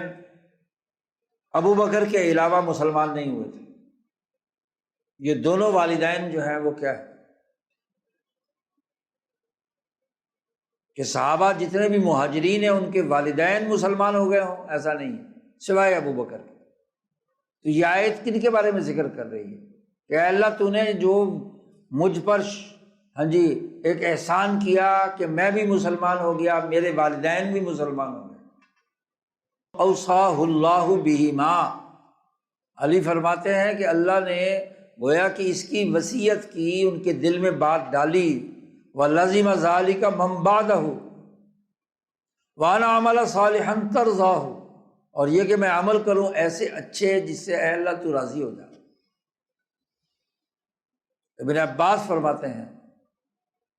کہ اللہ نے یہ دعا بھی ابو بکر کی قبول کی، اجابہ اللہ تعالی، اور انہوں نے فَأَعْتَقَ تِسْعَةً مِّنَ الْمُؤْمِنِينَ، 9 ایسے مہاجر صحابہ جن کو ان کے مالکان عذاب میں مبتلا کیے ہوئے تھے، تکلیف دیتے تھے مکہ کے ابتدائی زمانے میں، تو 9 ایسے صحابہ انہوں نے آزاد کیے، 9 آدمی، 9 من المؤمنین یعذبون فی اللہ، اللہ کے باب ایمان لانے پر جن کو تکلیف دی جا رہی تھی، جیسے بلال وغیرہ۔ اور خیر کا کوئی ایسا کام نہیں ہے کہ جس کا انہوں نے ارادہ نہ کیا ہو، اللہ نے ان کی اعانت کی، واستجاب لہ فی ذریتہ، پھر اللہ نے ان کی اولاد کے بارے میں بھی دعا قبول کی کہ ابو بکر نے جب یہ کہا کہ اصلح لی فی ذریتی، میری اولاد کو بھی اللہ تعالیٰ کیا ہے اس میں بھی نیکی پیدا کر دے، تو فرماتے ہیں کہ لم یبق لہ ولد ولا والد ولا والدۃ الا آمنوا باللہ وحدہ، ان کی اولاد میں سے کوئی اولاد باقی نہیں رہی، نہ والد نہ والدہ، مگر ہر ایک ابو بکر کی اس دعا کی قبولیت کے نتیجے میں مسلمان ہو گیا، کفر پر کوئی نہیں مرا۔ تو یہ آیت ابو بکر صدیق کے بارے میں، یہاں الانسان سے پہلا انسان مراد ابو بکر صدیق، تو جن کی تعریف اس زمانے میں ہوئی ہے اللہ پاک نے واضح طور پر کی۔ اسی طرح فرماتے چھٹی آیت جو ابو بکر صدیق کی مدح و ثنا میں نازل ہوئی ہے، ششم والذی جاء بالصدق محمد صلی اللہ علیہ وسلم، کہ وہ آدمی جو سچائی لے کر آیا، وہ کون ہے لانے والا؟ وہ محمد صلی اللہ علیہ وسلم ہے۔ وصدق بہ، اور جس نے اس سچائی کی تصدیق کی، صدق بہ، اور اس سے مراد ابو بکر اور ان کے ساتھی ہیں، وَهُمُ الْمُؤْمِنُونَ الَّذِينَ صَدَقُوا مُحَمَّدًا صلی اللہ علیہ وسلم بما جاء به من الاسلام، جنہوں نے تصدیق کی رسول اللہ صلی اللہ علیہ وسلم کی کہ جو کچھ وہ اسلام لائے ہیں، اسلام لے کر آئے ہیں، انہوں نے کو تصدیق کر کے اسے قبول کیا۔ اس لیے رسول اللہ صلی اللہ علیہ وسلم نے سب سے پہلے آپ کی تصدیق کرنے والے کون تھے؟ ابو بکر۔ حضور صلی اللہ علیہ وسلم پر جب نبوت نازل ہوئی تو آپ صلی اللہ علیہ وسلم نے سب سے پہلے دعوت بھی ابو بکر کو دی۔ جیسے ہی دعوت دی انہوں نے فوراً تصدیق کر کے کلمہ شہادت پڑھ لیا، اشہد ان لا الہ الا اللہ واشہد ان محمد۔ 7ویں آیت، الذین ينفقون اموالهم باللیل والنہار سرا وعلانیۃ، کہ وہ لوگ جو مال اپنا خرچ کرتے ہیں رات دن، خفیہ بھی اور ظاہری طور پر بھی، سرا وعلانیۃ۔ تو تفسیر کشاف میں کہا گیا ہے کہ یہ ابو بکر صدیق کے بارے میں نازل ہوئی، اور یہ اس وقت نازل ہوئی جب ابو بکر صدیق نے اللہ کے راستے میں 40,000 دینار صدقہ کیے تھے، رات کو 10 رات کو، 10 دن کو، 10 خفیہ طور پر اور 10 جو ہے علانیہ طور پر۔ یہ جب انہوں نے صدقہ کیے تھے 40,000 دینار اس مشکل زمانے میں جب کہ دین کے غلبے کے لیے وسائل کی ضرورت تھی، تو یہ آیت ان کے بارے میں نازل ہوئی۔ ایسے ہی خدا تعالیٰ نے فرمایا وَسَيُجَنَّبُهَا الْأَتْقَى الَّذِي يُؤْتِي مَالَهُ يَتَزَكَّى۔ اس آیت کی تفسیر میں مفسرین متفق ہیں کہ یہاں جس اتقا کا ذکر ہے وہ صدیق اکبر ہے، اور اس لیے ان کو اتقا کہا گیا کہ انہوں نے 40,000 دینار راہ اسلام میں صرف کیے تھے۔ اور یہ آیت بالاتفاق کے مفسرین مکی آیت ہے، یعنی مکہ مکرمہ میں 40,000 دینار خرچ کیے تھے۔ وہ در مکہ غیر صدیق کسے انفاق ای اسلوب نہ کردہ است۔ اور یہ بات طے ہے کہ مکی 13 سالہ دور میں اتنے پیسے اس طریقے سے سوائے صدیق اکبر کے کوئی خرچ کرنے والا نہیں۔ وہ وجوہ بسیار دلالت میں کنت بر آنکھیں، بہت ساری وجوہات اس بات پر دلالت کرتی ہیں کہ حضرت مرتضیٰ رضی اللہ تعالیٰ عنہ مورد آیت نہ بود، کہ یہ آیت جو ہے اس کے ورود کا مورد حضرت علی المرتضیٰ نہیں ہے۔ مکہ کے اندر مال خرچ کرنے میں حضرت علی نہیں ہے، یہ بات طے شدہ ہے۔ اس لیے کہ مرتضیٰ، حضرت علی المرتضیٰ اس وقت چھوٹے بچے تھے، صغیر بود، اور در کفالت آن حضرت صلی اللہ علیہ وسلم، اور وہ تو ابو طالب کی کثرت اولاد ہونے کی وجہ سے حضور صلی اللہ علیہ وسلم نے اپنی کفالت میں لے رکھے تھے حضرت علی کو۔ وہ مال نہ داشت، حضرت علی مکہ کے زمانے میں کوئی مال نہیں رکھتے تھے تاکہ وہ کوئی خرچ کر سکے، بلکہ رسول اللہ صلی اللہ علیہ وسلم نے علی المرتضیٰ رضی اللہ تعالیٰ عنہ پر احسان کیا تھا ان کی تربیت کا، بخلاف صدیق اکبر کے کہ انہوں نے اپنا مال نبی اکرم صلی اللہ علیہ وسلم پر خرچ کیا، کہ حضرت صلی اللہ علیہ وسلم بروے نعمت تعلیم اسلام داشت لا غیر، حضور صلی اللہ علیہ وسلم نے ان پر انعام کیا تھا انہیں اسلام کی تعلیم دے کر، اس کے علاوہ کچھ نہیں۔ کما قال انبیاء علیہم السلام، جیسے انبیاء نے کہا ہے کہ وما اسألکم علیہ من اجر ان اجری الا علی رب العالمین۔ جب یہ معلوم ہو گیا کہ اس آیت سے مراد صدیق اکبر ہے تو عاقبت او محمود است، تو اس کا ان کا انجام آخر عمر تک محمود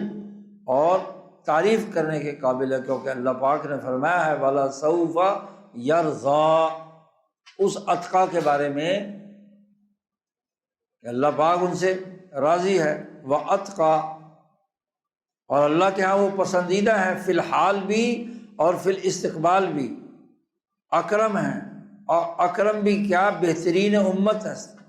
وہ بہترین امت میں سے جو آدمی ہوگا خلافت کا وہی حقدار زیادہ ہوگا۔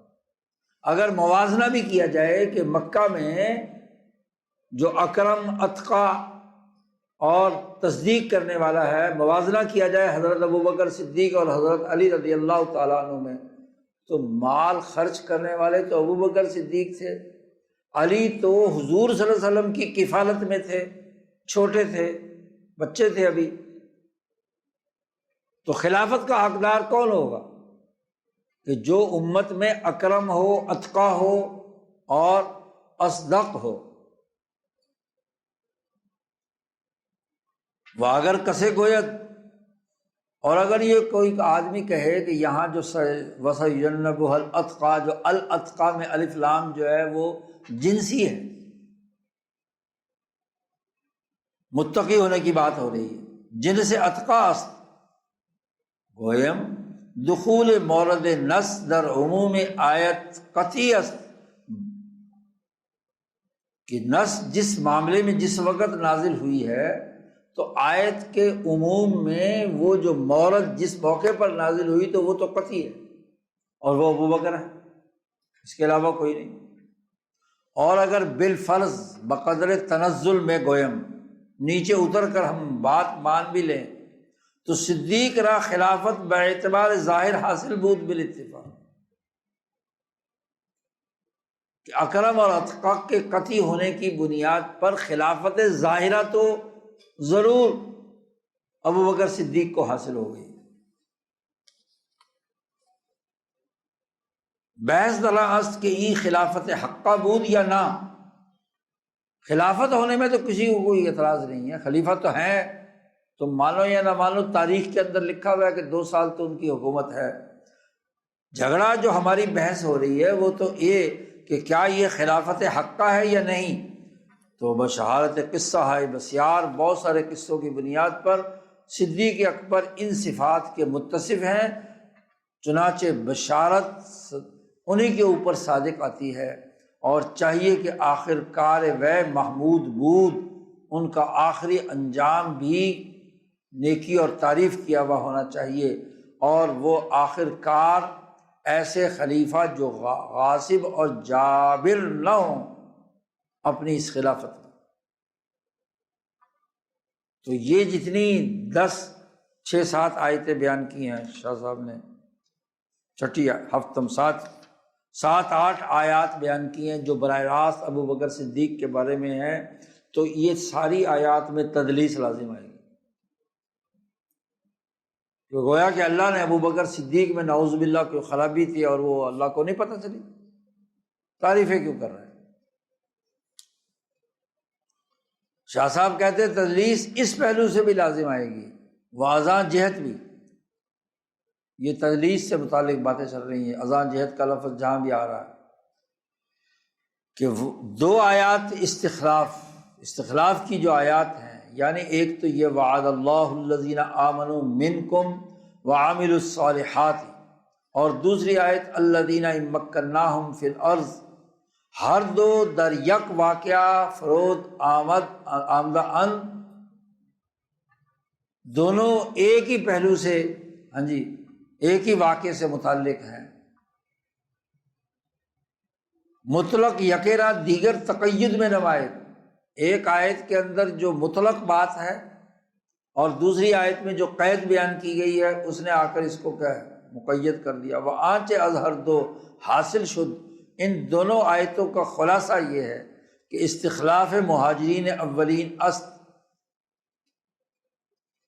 کہ خلافت ملے گی ان مہاجرین کو جو سب سے پہلے مسلمان ہوئے ہیں،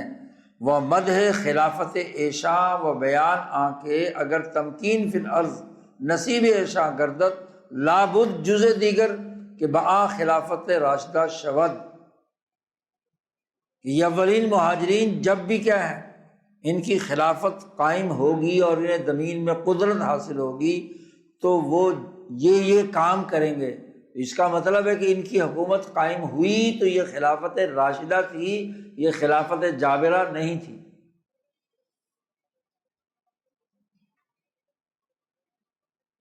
اور شاہ صاحب کہتے ہیں ہم ان دونوں آیتوں کی تفصیل جو ہے تقریر ان مباحث گزشت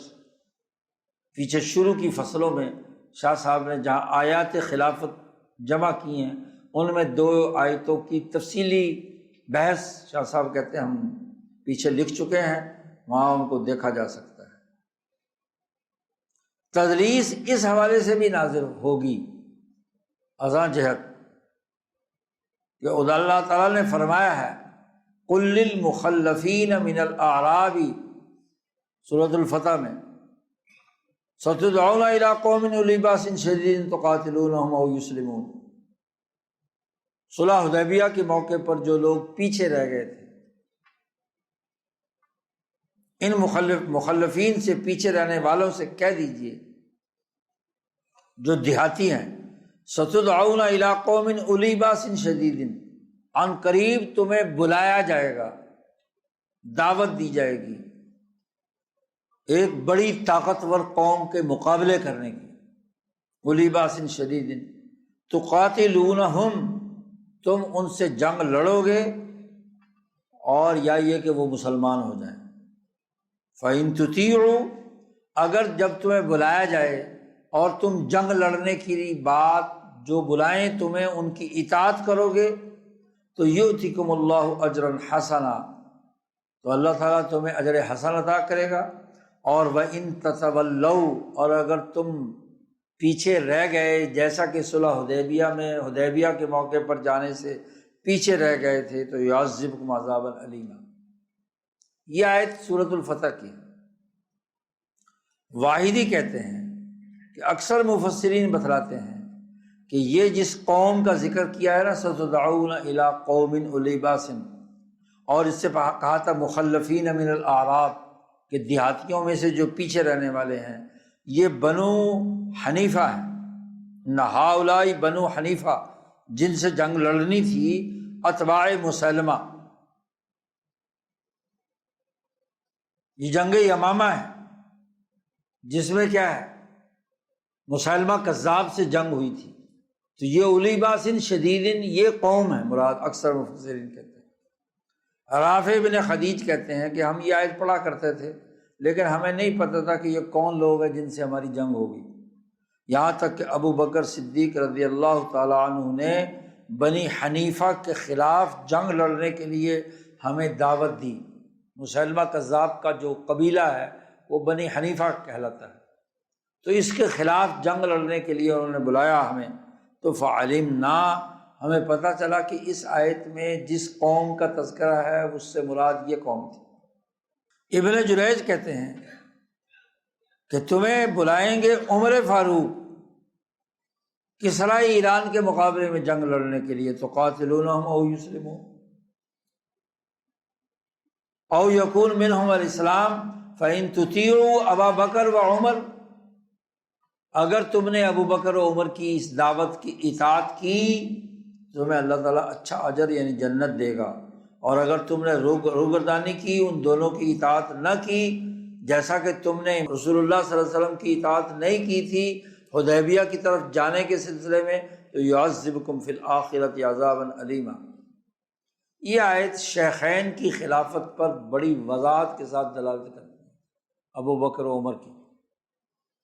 اس لیے کہ اللہ تعالیٰ نے ان دونوں کی اطاعت کرنے پر جنت کا وعدہ کیا ہے، اور ان دونوں کی مخالفت پر عذاب علیم کا وعدہ کیا ہے۔ یہ پیچھے قول ابن جریج کا ہے، عربی میں چل رہا ہے، انتہا یہاں ختم ہوگی۔ وعدہ فرمود، اللہ پاک نے اس آیت میں وعدہ فرمایا ہے کہ در زمان مستقبل البتہ داعی خواہد بود اعراب را بسوئے جہاد کفار، کہ اگلے مستقبل کے زمانے میں ستدعون کہا ہے نا، ان قریب مستقبل کے زمانے میں تمہیں بلایا جائے گا کفار کے مقابلے میں جنگ لڑنے کے لیے، ان دیہاتیوں کو، اعراب کو۔ وہ دعوت این داعی سبب وجوب قبول دعوت خواہد بود، پس اگر قبول کند ثواب یابند، کوئی نہ کوئی داعی بلائے گا اور ان کی داعی کی دعوت کو جب یہ اعراب قبول کریں گے تو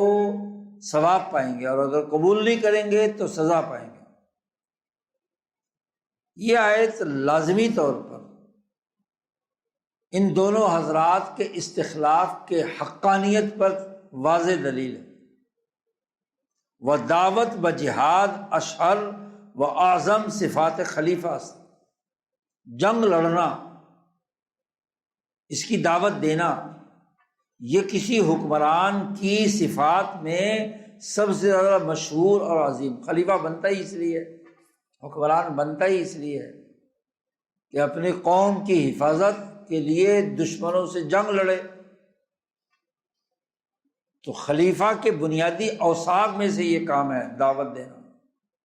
وہ خالی نیست ازاں کے این داعی۔ اچھا، اب شاہ صاحب نے یہاں عقلی احتمالات کی بنیاد پر بات سمجھائی ہے۔ شاہ صاحب کہتے ہیں کہ یہاں کہا ہے نا ستدعون، عن قریب تمہیں دعوت دی جائے گی، اولی باسن، ایسی قوم کی طرف جو بڑی سخت طاقتور قوم ہوگی، اولی باسن شدید۔ یہ دو جملے یاد رکھیں۔ شاہ صاحب کہتے ہیں کہ اب ممکنہ طور پر کوئی آدمی یہ کہہ سکتا ہے کہ اس داعی سے مراد کون کون ہو سکتے ہیں۔ تو شاہ صاحب نے کہا ہم اگر دیکھیں تو یہ داعی یا تو خود رسول اللہ صلی اللہ علیہ وسلم ہو سکتے ہیں، ستدعون یعنی صلح حدیبیہ سے واپسی پر یہ سورۃ الفتح نازل ہوئی ہے، اس موقع پر کہا جا رہا ہے کہ ان قریب ان دیہاتیوں کو بلایا جائے گا جنگ کے لیے۔ تو یا تو صلح حدیبیہ کے بعد جو 2 ڈھائی 3 سال رسول اللہ صلی اللہ علیہ وسلم دنیا میں تشریف فرما رہے، یا تو ممکنہ طور پر ہم کہہ سکتے ہیں کہ حضور داعی ہیں، یا یہ تینوں خلفاء ہیں، ابو بکر و عمر و عثمان ہیں، یا حضرت علی المرتضیٰ ہیں، اپنے زمانہ خلافت میں لوگوں کو اولی باسن شدیدین کے خلاف جنگ لڑنے کے لیے امکان کے طور پر ذکر کرتے ہیں۔ 3، یا خلفائے بنو امیہ ہیں، یا خلفائے بنو عباس ہیں۔ اس کے علاوہ تو کوئی شکل نہیں ہو سکتی۔ اس آیت میں جو کہا ہے کہ ان قریب تمہیں بلایا جائے گا اولی باسن شدیدین کے خلاف جنگ لڑنے کے لیے، تو ممکنہ طور پر یہ 5 شکیں ہو سکتی ہیں، حضور صلی اللہ علیہ وسلم ہے، یا خلفائے ثلاثہ ہیں، یا حضرت علی ہیں، یا بنو امیہ ہیں، یا بنو عباس ہیں۔ شاہ صاحب کہتے ہیں نبی اکرم صلی اللہ علیہ وسلم تو البتہ اس کے داعی نہیں تھے۔ آپ صلی اللہ علیہ وسلم نے 2 ڈھائی سال کی زندگی میں کسی کو دعوت نہیں دی اس کے بعد، خاص طور پہ ان دیہاتیوں کو نبوت، اس لیے کہ اللہ تعالیٰ نے خود فرما دیا کہ لن تخرجوا معی ابدا ولم تقاتلوا معی عدوا، کہ تم میرے ساتھ آئندہ نہیں نکلو گے، جی آئندہ تمہارا خروج میرے لشکر کے اندر نہیں ہوگا، اور نہ میرے ساتھ مل کر اب کسی سے جنگ لڑ سکتے۔ یہ تو واضح آیت نے کر دیا کہ حضور صلی اللہ علیہ وسلم تو اس میں شامل نہیں۔ وہیں آیت در قصہ حدیبیہ نازل ہوئی، کیونکہ اہل حدیبیہ یہی مشکل وقت تھا جب مکہ والوں کی طرف جا رہے ہیں، اس وقت تو یہ ساتھ شامل نہیں ہوئے، تو آئندہ ان پر پابندی لگا دی کہ یہ اعراب اور دیہاتی آئندہ میرے ساتھ کسی جنگ میں شریک نہیں ہوں۔ بلکہ انہوں نے خیبر میں جانے کی کوشش کی تو حضور نے روک دیا، صلی اللہ علیہ وسلم نے فرمایا خیبر میں صرف وہ لوگ جائیں گے، قرآن نے بھی وضاحت کر دی کہ جو حدیبیہ میں میرے ساتھ تھے، کیونکہ مال غنیمت ملنے کا امکان تھا، اس لیے ہر ایک آدمی بھی ہم بھی چلتے ہیں جہاد میں، تو روک دیا گیا انہیں۔ وغزوات حضرت صلی اللہ علیہ وسلم بعد حدیبیہ محصور و معلوم است، حدیبیہ کے بعد آپ صلی اللہ علیہ وسلم کی جتنی بھی غزوات ہیں وہ گنتی کی جا سکتی ہیں، ان کی گنتی کی ہیں اور وہ معلوم بھی ہیں۔ اس کے بعد غزوہ خیبر ہوئی تھی۔ وَقَسِ از اعراب را دعوت نہ نمودن، حضور صلی اللہ علیہ وسلم نے غزوہ خیبر میں کسی دیہاتی کو دعوت جہاد نہیں دی تھی۔ اس کے بعد غزوہ فتح مکہ کا ہوا اور حنین کا ہوا، اور مکہ اور حنین کے لیے کہا، یہ نہیں کہہ سکتے کہ وہ اولی باسن شدید ہیں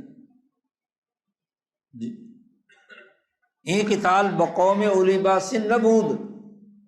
زیرا کہ ای کلمہ دلالت میں کنت بر مغایرت ای قوم بقوم اول، جو کہ قریش تھی۔ یعنی پچھلے سیاق سے دیکھیے کہ پہلی جس قوم کے خلاف حضور صلی اللہ علیہ وسلم وہاں حدیبیہ کے موقع پر نکلے ہیں وہ تو قوم اول ہے نا، قوم قریش۔ ان قریب تمہیں اس کے علاوہ کسی دوسری قوم اولی باسن کی طرف تمہیں بلایا جائے گا۔ تو جو فتح مکہ کے لیے آپ صلی اللہ علیہ وسلم گئے ہیں تو وہ اولی باسن شدیدین تو نہیں ہے، بقوم اول کے قریش و حوالی عیشا، ان کی تو طاقت حدیبیہ میں ٹوٹ چکی تھی، وہ اب اولی باسن شدیدین کہاں رہ گئے تھے؟ انہوں نے تو حضور صلی اللہ علیہ وسلم کی سیاسی طاقت کو برابر کی مان لیا حدیبیہ میں۔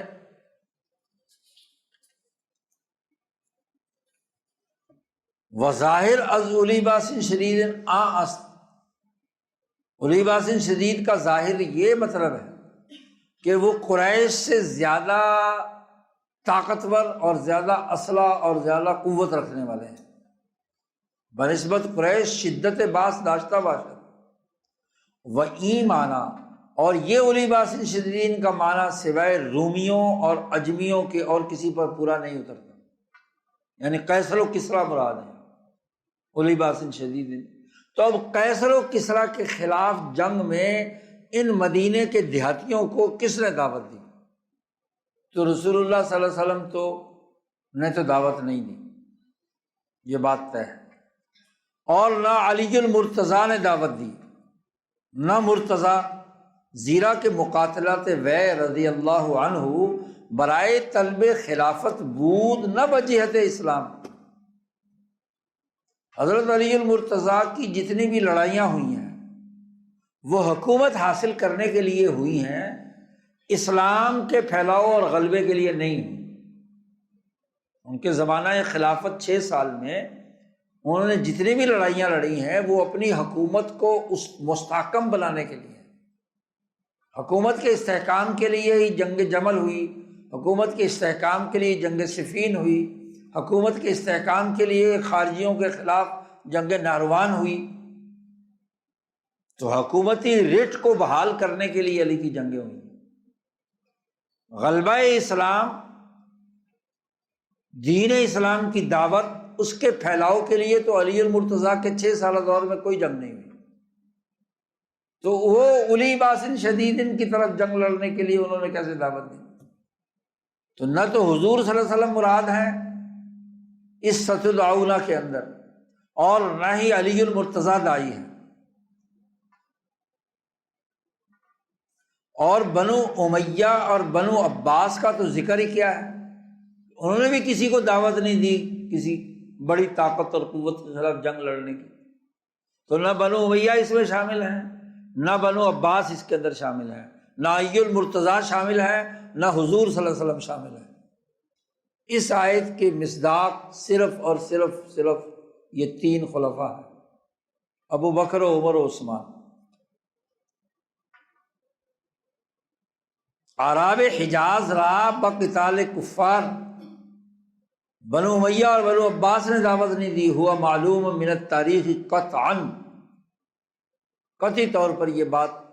تاریخ سے معلوم ہے کہ کبھی بنو امیہ نے اپنی خلافت کے زمانے میں اور بنو عباس نے اپنی حکومت اور خلافت کے زمانے میں حجاز کے دیہاتیوں کو، یہاں اعراب سے مراد مدینے اور حجاز کے دیہاتی مراد ہیں، ان کو کبھی دعوت نہیں دی کہ جنگ لڑنے کے لیے آؤ۔ تو یہ باقی چاروں احتمال نہیں ہے اس آیت کے مصداق میں۔ اور دعوت صدیق اکبر بسوء قتال اہل شام و عراق بود، ہاں جب صدیق اکبر خلیفہ بنے تو یہ شام اور عراق کی طرف جنگ لڑنے کی ان حجاز کے دیہاتیوں کو صدیق اکبر نے دعوت دی تھی۔ ستدعون کا داعی پہلے ابو بکر ہے، و دعوت فاروق نیز بقتال عراق و شام و مصر بود، ان تینوں جہتوں میں آپ نے ان کو دعوت دی تھی جہاد و قتال کی۔ عراق کی طرف جنگ لڑنے کے لیے حضرت سعد بن وقاص کی قیادت میں لشکر بھیجے، ان کو بلایا جہاد کے لیے، ستدعون الی قوم اولی باس شدید۔ اسی طریقے سے شام کی طرف حضرت ابو عبیدہ ابن الجراح رضی اللہ تعالیٰ عنہ کی قیادت میں جو لشکر بھیجا اس میں ان کو بلایا، اور مصر کی طرف حضرت عمرو بن العاص رضی اللہ تعالیٰ عنہ کی قیادت میں لشکر بھیجا، وہاں بلایا ہے۔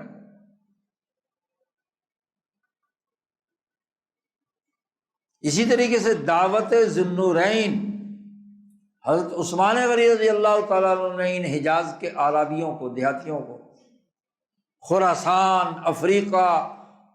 اور مغرب، مراکش تک ان علاقوں میں جنگ لڑنے کے لیے انہوں نے حجاز کے دیہاتیوں کو بھیجا تھا۔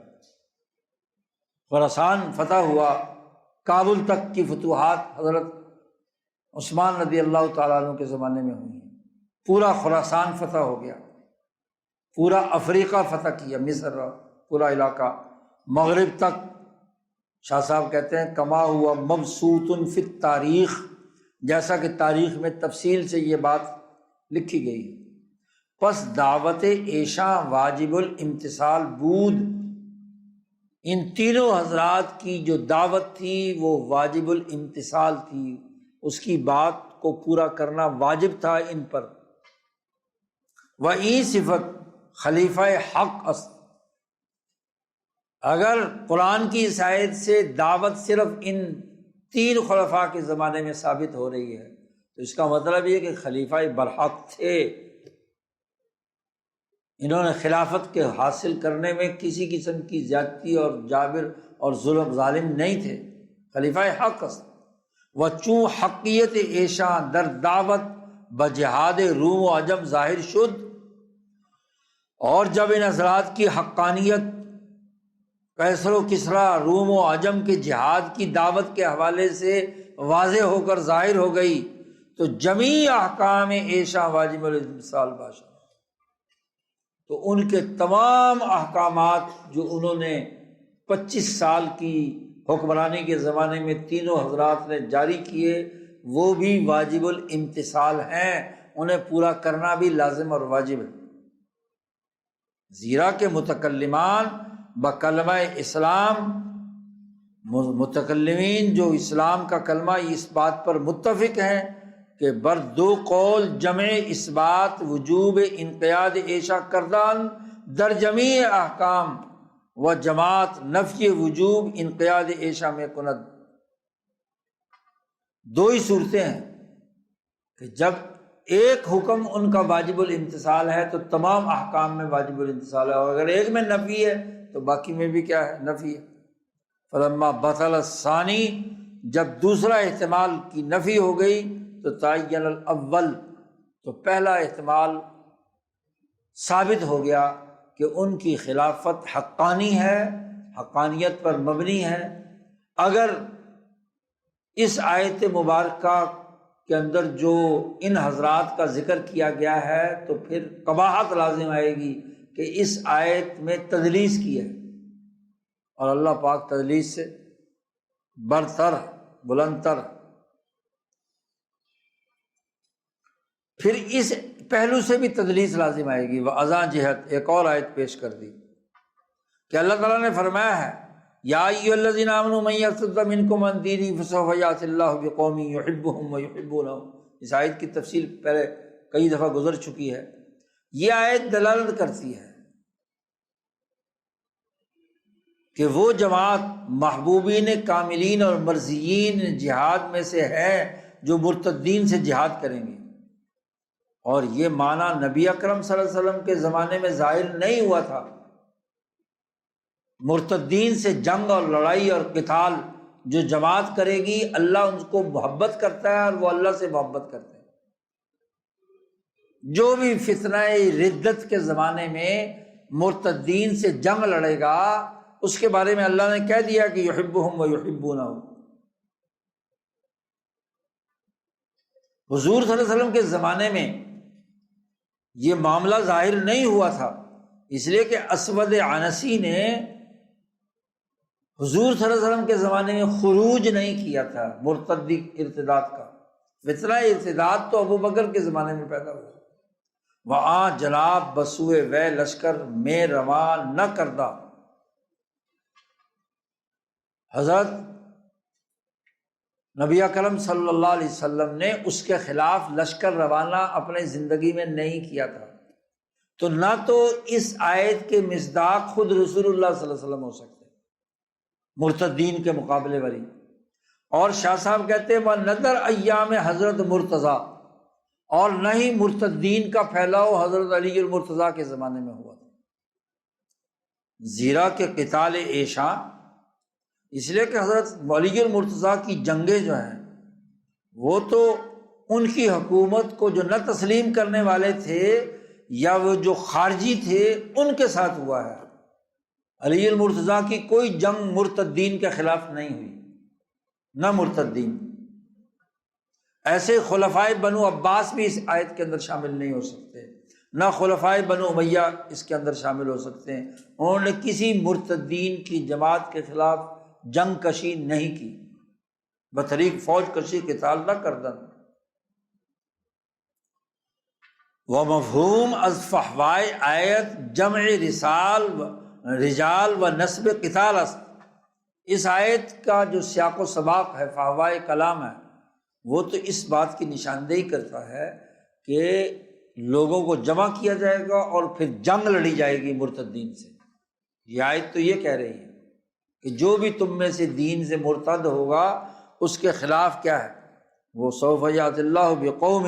مقابلے میں آئیں گی جو اذلۃ علی المؤمنین اعزۃ علی الکافرین یجاہدون فی سبیل اللہ ولا یخافون لومۃ لائم، کسی ملامت کرنے والے کی ملامت کا خوف نہیں کریں گے وہ۔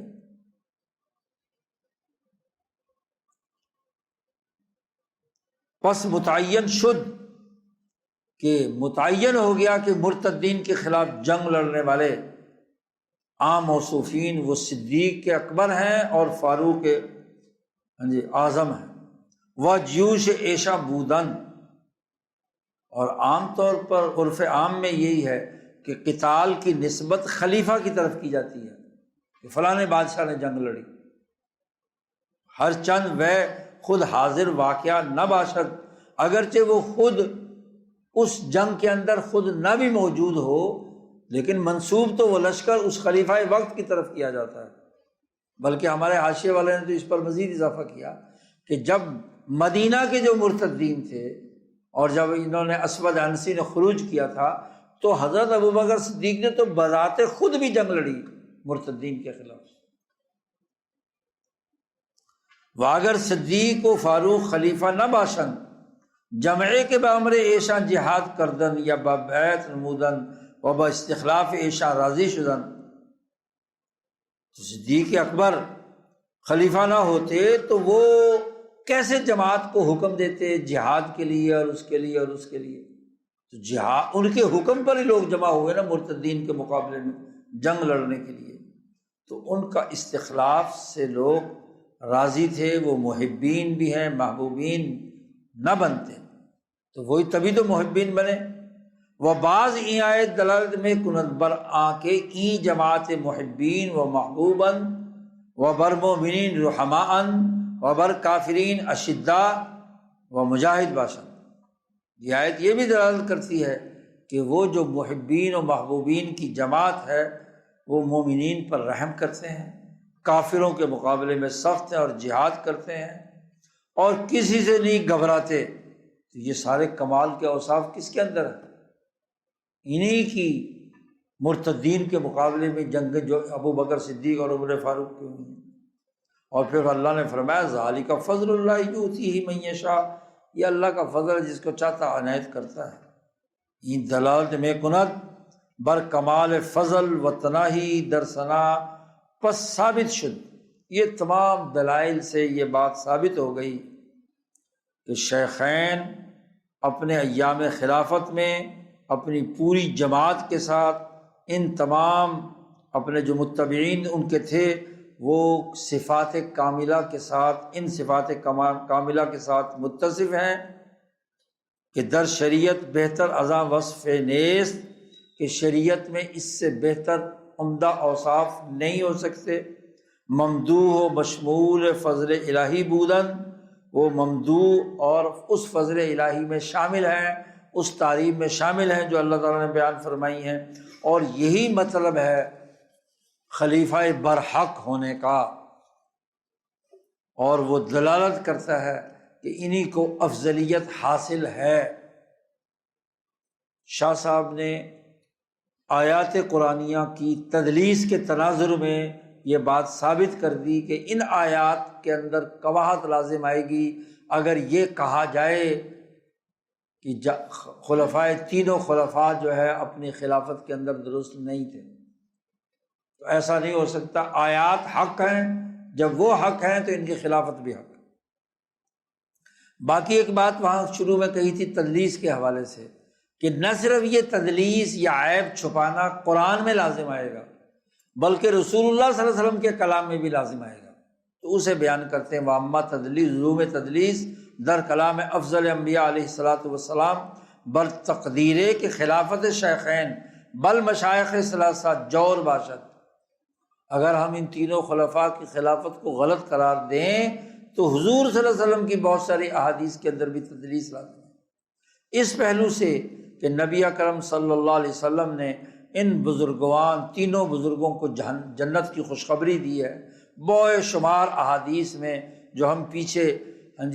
شاہ صاحب پچھلی ایک فصل میں وہ تمام احادیثیں جمع کی ہیں جو ان خلفاء کی خلافت پر دلالت کرتی ہیں۔ الجماع عظیمہ، صحابہ کی عظیم جماعت نے فی کل طبقۃ، ہر طبقے کے اندر راویوں نے ان کی روایت بیان کی ہے۔ وہما احادیث علی کثرت طرقها وتشعب اسانیدها دلالت میں کند بر یک معنی، تمام احادیث جن کے بہت ساری سند بہت سارے طریقوں سے ثابت ہیں، مختلف طریقوں سے دلالت کرتی ہیں ایک معنی پر کہ ان تینوں حضرات کو جنت کی بشارت رسول اللہ صلی اللہ علیہ وسلم نے دی ہے، اور یہ معنی قطعی طور پر ثابت ہے۔ اگر بالفرض مان لیا جائے کہ یہ فاسق و جابر بنانے کی بات کی جائے تو ان کو بشارت دیتے ہیں رسول اللہ صلی اللہ علیہ وسلم، یعنی جو غلط کار کرنے والے ہیں وہ بھی کیا جنت میں جائیں گے بھلا، یہ تو تدلیس لازم آئے گی۔ وہ بشارت تدلیس بود و بشارت عیشہ مبین میں شود، تو بشارت تدلیس ہو گئی۔ اور شاہ صاحب کہتے ہیں ہم پچھلی فصلوں میں اس کی پوری تفصیل بیان کر کے آئے ہیں، وہ ساری احادیث اور آیات جمع کی ہیں جن میں ان خلفائے راشدین کو جنت کی بشارت ملی۔ لہٰذا جو ان تینوں حضرات کی خلافت کے حوالے سے جو غلط سوچ رکھتے ہیں، اس سے قرآن اور احادیث کے اندر تدلیس لازم آئے گی، اور تدلیس ہو نہیں سکتی۔ آیات قطعی ہیں اور احادیث جو بالکل واضح ہیں ان تینوں حضرات کی بشارت کے حوالے سے، تو قرآن حق ہے، یہ دعویٰ باطل ہے کہ ان کی جو خلافت ہے وہ غلط تھی۔ جب یہ آیات صحیح ہے تو خلافت حق تھی۔ یہ پہلا جو مسئلہ تھا، پہلی جو قباحت تھی تدلیس سے متعلق، وہ شاہ صاحب نے یہاں بیان کر دی۔ اس کے بعد نمبر وائز دوسرا تیسرے چوتھے تمام بیان کریں گے۔ تو جو متواترات مرویات ہیں ان کا کذب لازم آئے گا، ان کا جھوٹا ہونا لازم آئے گا، تو اس کی تفصیل شاہ صاحب نے اگلے اس میں بیان کی ہے۔ انشاءاللہ اس پر کل سے گفتگو کریں گے۔